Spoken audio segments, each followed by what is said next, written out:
3월 17일 복된 이하침 하나님께서 우리에게 주시는 귀한 말씀은 마태복음 21장 33절에서 46절의 말씀입니다. 열매 맺는 농부가 받는다라는 제목으로 함께 말씀 나누도록 하겠습니다.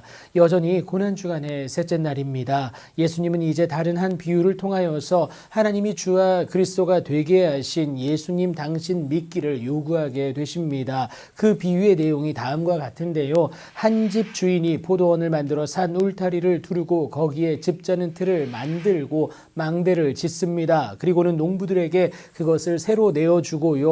타국에 가게 되는데 열매 거둘 때가 가까워 올수록 그 열매를 받으려고 자기 종들을 농부들에게 보내게 됩니다. 그런데 농부들이 종들을 잡아 하나는 심히 때렸습니다. 또 하나는 죽였고요. 하나는 돌로 쳤습니다. 다시 다른 종들을 처음보다 많이 보내게 됩니다. 그럼에도 불구하고 이들은 동일하게 그렇게 하였다라고 오늘 본문은 기록합니다. 후에 자기 아들을 보내며 이르는 것이 내 아들은 존대하지 않겠느냐라고 하면서 큰 결단을 하게 되죠. 하지만 농부들이 그 아들을 보고 서로 말하는 것이 이는 상속자니 죽이고 그의 유산을 차지하자라고 이들이 무서운 결단을 하게 됩니다. 이에 잡아 포도원 밖에 내쫓아 그 상속자를 죽이게 되는데요. 이런 상황이면 포도원 주인이 올 때에 그 농부를 어떻게 하겠습니까? 예수님의 이 질문에 답은 명쾌할 정도로 간단했습니다. 그래서 무리들이 답하기를 그 악한 자들을 진멸할 뿐만이 아니라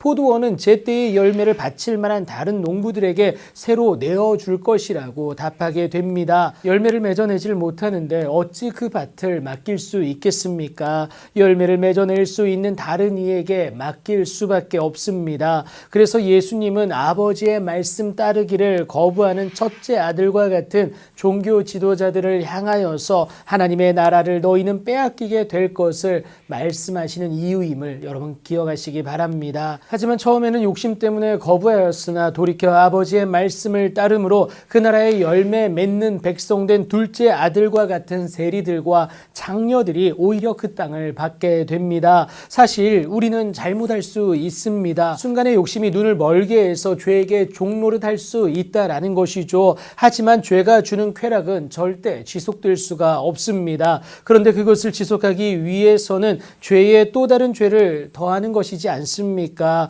그런데 그 역시 지속될 수가 없고요. 죄는 죄를 낳을 뿐입니다. 그렇다면 우리로서는 돌이킬 수가 있어야 된다라는 것을 여러분 잘 알지 않습니까? 이를 위해 주인이 종들을 수차례 보내지만 그들의 욕심 때문에 거부하게 됩니다. 여러분 거부할 수도 있습니다. 몰라서 거부하고요. 또 욕심 때문에 거부하기도 합니다. 하지만 주인의 아들 곧 상속자가 찾아왔다면 반드시 돌이킬 수 있어야 합니다. 그만큼 주인의 강력한 메시지이고요. 마지막 기회이기 때문에 그렇습니다. 그럼에도 여전히 외면한다면 더욱 강력하게 거부한다면 그 마지막은 멸망일 수밖에 없습니다. 메시아를 거부한 그들 곧 건축자들이 버린 돌이 모퉁이의 머릿돌 되게 하시는데요. 하나님이 친히 예수로 구원의 시작이자 완성이 되게 하셨음을 우리가 알 수가 있습니다. 분명한 이 사실 때문에 이것은 주로 말미암아 된 것과 함께 우리 눈에 기이한 바임을 이미 구약을 통하여 말씀하시지 않았습니까?